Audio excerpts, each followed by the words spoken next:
Direto para o inferno, tempos modernos, regresso da nova era, vivendo por celulares e televisores, sob placas e senadores, venerando opressores, à margem dos holofotes, eu tô tipo Megazord, transformando dores em linhas, magos em poesias, drogas e putarias, não faz-me ideologia, um lobo sem sua matilha, eu vivo de poesia, trancado no sanatório, que eu mesmo chamo de mente, um louco.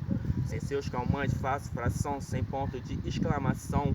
Com caneta e papel me torno mais arrogante, vomitando algumas palavras, melhorando algumas vidas. E da minha própria vida faço uma guerra de magia e pra Gaia peço que ilumine meus progressos e falsos apertos de mãos. Meus demônios querendo me fazer desorientado, mas já nasci do contrário, o cigarro me mata. Mas o que me mata é ver meu povo rumo à desgraça.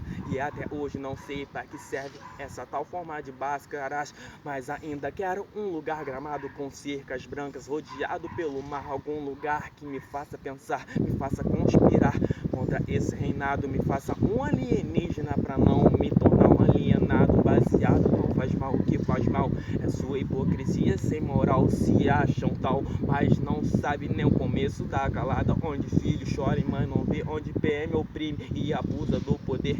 Nessas horas na favela deve ter morrido mais um chamado de traficante, que chamam de estudante, aprova o meredício do Planalto. Não quero ser mais um baba-ovo do Estado, nem um paga-pau de eleito. Quero ver meu povo se abrindo no interior guerrilheiro e mostrando a capa para ver um novo começo.